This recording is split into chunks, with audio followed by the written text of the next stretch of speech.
Amy Hatfield's mornings at HMP Lindholme were a study in repetition, the kind of rigid routine that both comforted and numbed. She arrived just after 7 a.m., her uniform pristine, ID badge clipped on, shoes clicking softly on the concrete floors as she passed through the steel gates of the sprawling prison complex. The air was cold, but held the faint warmth of a Yorkshire sunrise filtering through the barbed wire fences and watchtowers that kept the inmates contained. Her role as a mental health nurse gave her a sense of purpose, a chance to offer care to those trapped in physical and psychological confinement. The world outside often felt distant here, replaced by harsh walls and stricter rules. Yet despite the bleakness, Amy found solace in the small moments: a grateful nod from an inmate, a calm conversation, a shared laugh behind the locked doors. That morning, everything seemed normal, almost comforting in its predictability, until, of course, the routine bag check. 2 officers, stern and alert, stopped Amy at the staff entrance. "Open your bag, please," one said, his tone polite but firm. Amy complied, pulling out the 2 familiar bottles of Ribena she had brought for the wing, small gestures to brighten a prisoner's day. But when the officers unscrewed the caps, a sharp chemical odor cut through the air. The fruity scent she expected was gone, replaced by the acrid stench of synthetic cannabis, known colloquially as spice. The discovery rippled through the prison like a shockwave.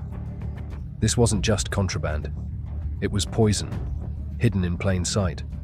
The bottles, ordinary on the surface, had become vessels of destruction. Amy's heart pounded. Her name was spoken in hushed whispers that day, and a sprawling investigation was quietly set in motion, one that would expose a drug trafficking network that infiltrated every corner of HMP Lindholme. Amy's journey to this moment had not been straightforward. Born and raised in Barnsley, she had always been drawn to nursing.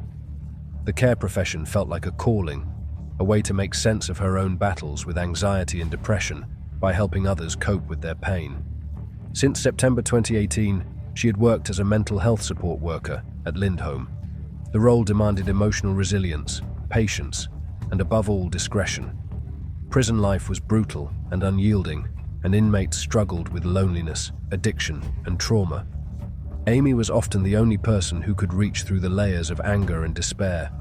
At first, she was meticulous, following every rule, keeping her interactions strictly professional. But as months passed, subtle changes emerged. Certain inmates began to receive more frequent and extended attention, Joseph Whittingham among them. No one asked questions. Amy's professionalism was well known. Staff assumed her focus was driven by her mental health remit. But beneath the surface, a complex and dangerous exchange was underway. Packages were passed discreetly, hidden in folders, slipped beneath papers, or handed during routine check-ins. Amy had become more than a nurse. She had become a link, a crucial node in a growing network smuggling drugs, phones, and weapons through the prison gates. The summer of 2019 marked a turning point. Amy's relationship with Joseph Whittingham, an inmate with a long criminal record and considerable influence, evolved beyond professional boundaries. Their meetings increased in frequency and duration, drawing quiet attention among staff. Whispers circulated, but few dared confront the issue. Whittingham was clever and intimidating, and Amy's growing emotional attachment was both a vulnerability and a weapon. The two were inseparable in private moments, secret meetings behind locked doors, whispered conversations exchanged under the watchful eyes of surveillance cameras. Phones smuggled by Amy became lifelines, facilitating coded exchanges and coordinated plans. Love notes were hidden in cell blocks, future plans whispered in the dark. Amy, a trained nurse sworn to care and heal, was blinded by obsession, or perhaps complicit by choice. She was no longer just an accomplice. She had become a central figure in a sprawling drug conspiracy that stretched beyond the prison walls. At the heart of the operation was a core group of 6 inmates, each playing a critical role in maintaining and expanding the drug trade inside Lindholme. Joseph Whittingham was the architect, the strategist and coordinator. Jordan Needham, already serving time for Class A drug offenses, controlled internal distribution, ensuring drugs reached every corner of the prison. Kieran Murphy, convicted of firearms offences, handled smuggling logistics and enforced discipline, even plotting violent acts against prison staff to maintain order. Anthony Campbell, serving a life sentence for orchestrating a teenager's murder, operated behind the scenes through his mother, who managed outside connections. Phones smuggled by Amy became the beating heart of the operation, devices that ordered drugs and weapons, issued threats, and settled debts. The network was ruthless and highly organized, controlling addiction as a form of currency and power. Through intimidation and careful coordination, the group maintained control, exploiting every weakness in the prison systems. The consequences of this conspiracy were devastating. Between 2018 and 2019, at least 7 inmates died as a direct result of synthetic cannabis and other drugs smuggled through the operation. Kyle Batsford was one such victim. Pressured to test a new batch of spice, he collapsed and died shortly after. Toxicology reports traced the lethal dose back to supplies linked to Amy's deliveries.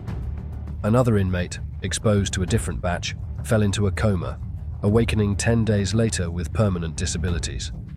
Staff were not immune. Exposure to airborne spice fumes caused sickness and hospitalizations, turning the prison itself into a hazardous environment. Following Amy's arrest, the prison experienced an 8-month lull with no spice-related deaths, a stark indicator of the network's reach and influence. The conspiracy extended far beyond prison walls, involving a complex web of family members and partners who helped orchestrate the flow of drugs, money, and information. Deborah Stoddard, mother of Anthony Campbell, coordinated deliveries and laundered money. Courtney Ward, Jordan Needham's partner, managed finances and communicated directly with Amy. Even Needham's mother, Audrey, was implicated in moving funds between accounts. Joseph Whittingham's wife, Lucy, and father, Paul, played roles in financial logistics, while Anise Williamson's girlfriend, Cora Haley, and sister, Natalie, arranged drop-offs and transfers. Others, including Lydia Pennington and Lee Holmes, served as money mules and contacts, facilitating movements across cities such as Nottingham, Bradford, and Liverpool. These were not incidental players. They were embedded facilitators, weaving the conspiracy into the fabric of multiple communities. Investigators uncovered a disturbing array of smuggling methods that evolved to circumvent prison security. Drones buzzed silently over fences, delivering packages. Homemade catapults launched sock-wrapped bundles into prison yards. Legal mail was soaked in spice or concealed SIM cards to bypass inspections. Even hospital appointments and social visits were manipulated, becoming opportunities to pass contraband. Every system vulnerability was exploited. Staff shortages, privacy protections, and visitation rules twisted to serve the network's ends. This was not a hastily formed operation. It was a strategic, adaptive conspiracy that learned and evolved with every success. By late 2019, police and prison investigators had been watching Amy Hatfield closely. Tips about her relationship with Whittingham and suspicious behavior prompted surveillance and covert operations. On October 24th, during her morning shift, Amy was stopped at the gates for a search. Her bag contained bottles of Ribena, but these held 2 liters of liquid spice. Alongside were MDMA, ketamine, cannabis, testosterone, and prescription drugs. Mobile phones, charging cables, SIM cards, and knives were also found, with a combined estimated prison street value exceeding £1 million. A subsequent search of her workplace uncovered further drugs and damning evidence on her phone, text messages, bank transfers, and communication with inmates and their families. By December 18th, police executed raids across multiple cities, seizing devices, freezing bank accounts, and arresting key figures. What started as a routine bag search had dismantled Britain's largest known jailhouse drug empire. In April 2023, the case went to Sheffield Crown Court. Over 19 grueling weeks, prosecutors laid out a sprawling conspiracy, fueled by thousands of intercepted messages, surveillance footage, financial records, and forensic evidence. 17 defendants faced trial. Most pleaded guilty. A few attempted to claim coercion or ignorance, but were dismantled during cross-examination. Judge Kirsty Watson condemned the conspiracy as an exploitation of both people and systems, a manipulation of vulnerable prisoners, and a betrayal of public trust. Sentencing stretched from October to December 2023, delivering tough penalties to key players. Amy Hatfield, 10 years, 2 months for drug trafficking, smuggling phones and weapons, and money laundering. Joseph Whittingham, 11 years, 4 months added to his sentence. Anthony Campbell, 11 years added post-parole eligibility. Kieran Murphy, 7 years, 9 months. Jordan Needham, 9 years, 6 months. Courtney Ward, 4 years, 6 months. Audrey Needham, 4 years, 3 months. Deborah Stoddard, 9 years, 6 months. Leighton Kemp, 5 years. Cora Haley, 3 years, 4 months. Anise Williamson, 5 years, 5 months.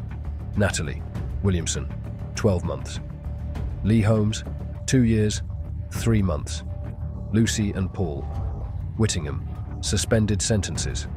Lydia Pennington, suspended sentence with community service. William Francis, sentence pending at time of reporting. The Lindholme scandal exposed vulnerabilities endemic to prison systems, staffing pressures, corruption risks, and the ease with which illicit economies could flourish behind bars. More than a crime story, this case was a cautionary tale about oversight, human frailty, and the deep social consequences of neglecting institutional safeguards. Dismantling the operation required years of painstaking work, hundreds of officers, dozens of arrests, and countless hours of surveillance. The scars remain: broken families, lost lives, and shattered trust. For Amy Hatfield, what began as a career dedicated to care ended in disgrace and imprisonment. For the UK prison system, the Lindholme case was a sobering wake-up call, a reminder that walls alone cannot contain the human cost of failure. That is it for today's video. What is your thoughts on our story? And leave a comment below, and I will see you next time.